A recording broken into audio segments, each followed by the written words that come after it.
going? Very excited. I don't really know how to work one of these, so bear with me. Oh, there it works. We are so happy to be here, honestly. It's a huge thrill for Tessa and I, so thank you for inviting us. When kids are young, they believe they can grow up and be anything.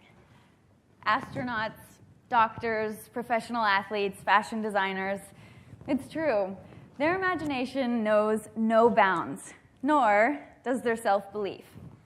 So what happens? When is it we're told that we can't pursue our dreams, no matter how crazy they may be? When is it we decide to play it safe?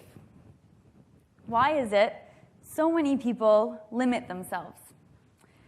Scott and I thought we'd share our story with you today of the last 17 years we've spent skating together. Although we can't tell you anything you don't already know. There are no shortcuts. There's no secret recipe to success. But perhaps, just maybe, you might walk away with some tidbit of information that surprises you or challenges you or hopefully inspires you. After all, you're limitless and the possibilities are endless. So when Tessa and I were 6 and 8, we met for the first time. And just a short year later, we began to skate together at 7 and 9.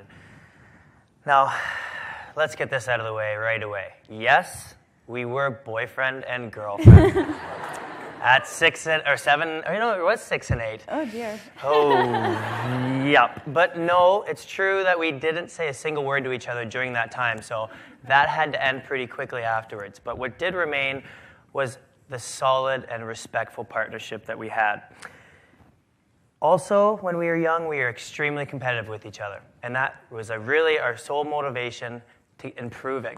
And that is probably why we were successful early, and we won a national title in the juvenile category when we were the smallest, the youngest, and the most naive competitors in the event by far. Thankfully, during this time, we had parents that didn't ever force us to skate. They simply supported us every single step of the way and ensured that it was our decision to commit to skating together year after year after year after year after year. And they also drove us to Waterloo at 4:15 a.m., 3 to 4 mornings of every week, so that we could practice for 3 hours there and then return home to London to go to school. I mean, talk about a family sacrifice. At the ages of just 13 and 15, we made the decision to move away from our families and move to Waterloo full-time to train. And as you can imagine, this was an incredible sacrifice, but not one we ever thought twice about. I skipped grade 8 in order to better manage our training schedule, and I'll never forget walking up the stairs to my new high school at just 5 feet tall, missing 2 of my front teeth. I mean, talk about intimidating. We'd skate every morning from 6 to 9, go to school where, admittedly, I had a lot of lunches in the washroom until I made friends. No. We'd go back to the rink to work out or do ballet, go home, do homework, and it wasn't atypical for us to be in bed before 8 p.m. Now, that doesn't exactly sound like the schedule of a normal teenager, does it? Semi-formals, proms, parties, movies, sleepovers, not for us. In fact, that was a major turning point for me in my career, because if I was going to be away from my family and my friends and miss all these cool events, it really clicked. I was sacrificing a lot of things, so I was going to make it count. And that's the first time I learned that was in Waterloo. Also in Waterloo, we worked with a great choreographer, Suzanne Killing. And Suze was great because she encouraged us to look around and learn from the other teams that we trained with every day. What exactly were they accomplishing when they spent all session fighting, or even all day fighting with each other? We'd have meetings with Suzanne daily. We'd talk about, weekly, and we'd talk about daily goals. We'd talk about weekly goals, seasonal goals, even career goals that we had. But more importantly, we found we were talking about our feelings, how my actions made Tessa feel, and vice versa. And that was a huge moment for us. It was pivotal because, let's face it, we were temperamental teenagers. That's right. It was there that we learned to make effective and productive use of every minute on the ice, working through our differences and cultivating a code of respect. We are two very different people, but we worked hard at communicating, and we really made an effort to understand one another's processes. We never blamed one another, never name-called, never even told the other to shut up. Ever. That's actually true. Nobody really believes us, but after we had that established, we were 15 and 17, we had to take another leap. So we moved to Canton, Michigan, where we would train with Russian coaches and some of the best ice dance teams in the world. Again, this was a tough transition, to say the least. We found that there was little warmth in our new coaches, especially in the beginning, and we needed to adapt a more independent model of training.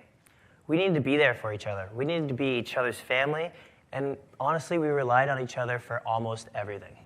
Including transportation, because I still wasn't old enough to drive. Everything was different across the border. In Waterloo, we lived with families. In Michigan, we both lived with young, competitive skaters. In Waterloo, we could attend regular high school. In Michigan, online education was our only option. In Waterloo, our coaches were like our family members. They were warm and friendly and approachable. In Michigan, well, let's just say it was a little different. The skating world suddenly started to feel more and more isolating. And of course, the more success we experienced, the harsher that reality became. But our training atmosphere was unbelievable. We worked harder than we ever worked before, and we pushed our bodies to the limits. We won titles, and we created programs that we loved, but we never stopped wanting more. We were hungry, we were determined, and we were unstoppable. Until, of course, we were stoppable. Yeah, just maybe a little bit stoppable. In 2008, we became silver medalists at the World Championships, our second Worlds only, and we even won the free dance portion of the event. And with the Vancouver Olympics on the horizon, we were setting ourselves up perfectly. And we felt like we needed to win the 2009 Worlds in order to just put us exactly where we wanted to be going into Vancouver. So we started putting in 13, 14-hour days in the summer of 2008. We wanted to stand out so bad, and we wanted to make a statement, and that's how we were going to do it with these long training days. We thought at that time that working harder and longer meant working better. What we didn't realize was that we were taking things a little too far. I developed an overtraining injury, an overuse injury in my shins that ultimately required surgery. And this was not part of our pre-Olympic plan. Definitely not. I was diagnosed with chronic exertional compartment syndrome, which basically meant that I could skate for up to 30 seconds at a time, or until my muscles were strangulated and an intense numbness and cramping took over. Mind you, our programs were 4 minutes, so 30 seconds didn't exactly get me too far. I remember sitting in our team doctor's office when she presented me with an ultimatum. She said, "You can try the surgery, which may or may not work, or you can retire." It was devastating, and I felt guilty. I felt as if I was letting the team down. Surgery took place in October of 2008, followed by about a 3-month rehabilitation program. The most interesting part about this time period was that Scott and I stopped communicating. He was training in Michigan, and I was recovering in London, and we just didn't know how to remain open and honest with one another. In retrospect, I think we were trying to protect one another. He didn't want to rub in the fact that he was healthy, able to train at 100%, while not so patiently waiting for me to return to the ice. And I couldn't quite explain my pain, nor could I bring myself to deliver disappointing news day after day. Frankly, this was the hardest thing we've ever endured as partners. When Tess did return to the ice, she was frightened of the pain, and, well, she had very little confidence in her skating ability. But we took the ice in January, just 2 months after she'd returned to the ice, actually 1 month after we returned to the ice, and we were at a national championships. And we were just hoping to make it to the end of our program with 6,000 people watching.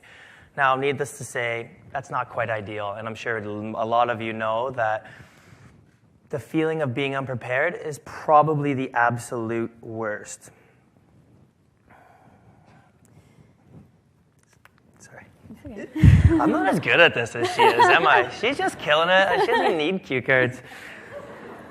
Either way, we persevered through nationals and on to Worlds, where we placed third, and it was a mixed emotions at that Worlds, because for one side we were devastated that, we weren't on track. We didn't feel like we were right where we wanted to be going into the Olympics, but to be honest, we were just so happy to have survived that treacherous season. Tess, however, still in a lot of pain, she was constantly trying to push through it. It was then that we adopted the mantra to adapt and conquer. We couldn't train like we had grown accustomed to, so we needed to create a new plan. We learned that we could form our own method of preparation, one that differed from our competitors, but still gave us an edge. At the time, it felt like no one was suffering like we were, but also no one was as appreciative of the ability to practice as we were. Okay, we'll fast forward a little bit to the Olympics in Vancouver. Sorry, it's hard to go through 17 years in this little window, but trying our best. At 20 and 22, here we are, on the biggest stage in our sport, in our own country. It's an athlete's dream come true. To say that there was pressure was an understatement. Not to mention, Tess at this point, we didn't say a lot of this to the media, but she's still getting 7 hours a day of physiotherapy at the games. And after a rough and painful week of training off-site following the opening ceremonies, we began practicing in the official arena just days before we were set to compete. The energy in the building just felt right. Judges watched our every move, and fans cheered us on so loudly that we could barely hear our own music. As the magnitude of the situation grew larger than life, our focus narrowed, and our world together became all that we saw. It was just us. 2 kids who trained their whole lives for this moment. 2 friends who took the ice, reminding each other to take it one step at a time. 2 people who shared a moment, seemingly unaware of the 30 million people sharing it with them. It was special, and it was ours. I don't want to be a downer after that part. It's so nice. But we should take a moment to recognize that it's easy for us to romanticize our experience in Vancouver. It's easy to look back and think, we had the perfect skates, and everything was beautiful, and the stars aligned, and we had these magical moments. But that just wasn't the case. And I reminded Tessa on the way to our Sochi Olympic experience that we actually didn't skate perfectly going into the free dance. We bobbled in the beginning. We felt really out of unison. I almost hit the boards and even ended facing the wrong way, which the judges don't really appreciate. And, that was a really big lesson for Tess and I. It taught us that we needed to be the best even when we weren't at our best. The post-games whirlwind was a bit of a blur, but one that ended quickly because just 3 weeks after the closing ceremonies, we won our first World Championship title in Torino, Italy. To be honest, we were relieved and exhausted and mostly just wanted to hibernate. It was then that we made the decision to continue to compete. We felt we had more to give, more potential to explore. They say that winning the first time is easy. I don't know who they are, but I'm not sure that we necessarily agreed with that. In some ways, being Olympic champions is empowering, but it also meant that we had these big targets on our back. We had more to prove, we had more expectations to meet, and we had a higher standard to achieve. But we embraced this. Nobody wanted this as bad as we did. However, the stakes were high. Tess ended up having a second surgery in the fall of 2010 on both of her shins and her calves, again, to relieve the pressure in that muscle compartment. You'll be happy to hear, though, that we did a much better job of staying in touch and communicating the second time around. Hey! Yay, us. Most importantly, when there was a time full of doubt, I was still in pain and even considered a third surgery, the same surgery on my legs, I worked with a team of sports scientists and physiotherapists to change my mechanics, how I moved, what muscles I recruited, the brain patterns that cued my body. It was such a tedious process, almost like learning to write with your other hand, but it did allow me to skate without pain.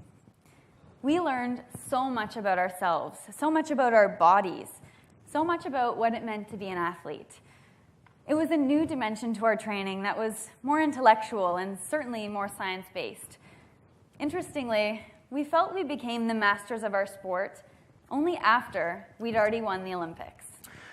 Now, there's a little bit of our story that we might have left out to this point, but we'd be remiss if we didn't tell you that we trained with our biggest rivals for 9 years, Merrill Davis and Charlie White. We shared the same coaching team of about 5 to 10 people, and it was a very interesting dynamic, one that the media loved. They latched onto it because it was so unique to the sport of figure skating. Mostly for Tessa and I, we found that it was a very positive and motivating environment.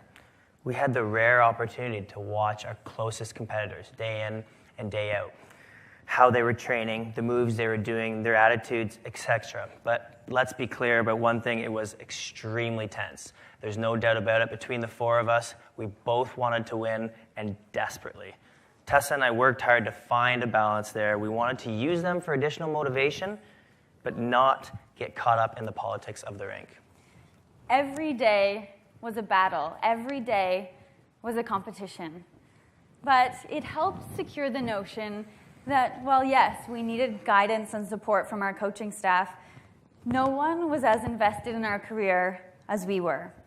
No one was going to hand us a medal just for showing up. We needed to make it happen, and we needed to take full responsibility.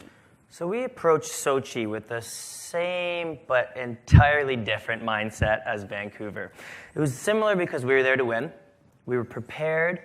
We were in the best shape of our lives, and we knew we needed to be in unison and free of distraction in order to skate at our best. But it was different. Honestly, we were just 4 years older. Tessa this time, completely healthy, but we were keenly aware of the fact that it could be our last Olympics. You never know when you're going to get back. Not to mention, we better understood what the Olympics meant to us, what the Canadian flags on our backs symbolized. So one of our goals became just being present in every moment. Whether we're at practice or in a workout or even just in the cafeteria talking to other athletes, we were going to be present, and we knew that we were going to be present if we got the chance to be on the podium. Sochi was a dream. We had the opportunity to compete for 2 medals and received 2 silvers, one with Canada's figure skating team and one individually. Well, individually, like together. Yeah, as a unit. Yeah, as a unit. We're one. That's right. But it's funny, when we returned home from Sochi, everyone commented on the medals, saying things like, "You were so classy," or "You put on such a brave face for the cameras." But truly, our reactions were genuine. We had the absolute best skates we could have. Sure, we weren't satisfied with the silver, but we were satisfied with our performances. And in those moments when we hugged after the music ended, it was enough to fill our hearts. The silver was enough because of what it took to get. The silver was enough because of what it represented, which was a collection of moments that we've shared over the past 17 years. We are enough because we know what we invested. We're not defined by the color of medal. We're not defined by judges. We're not even defined by what it is we do on the ice.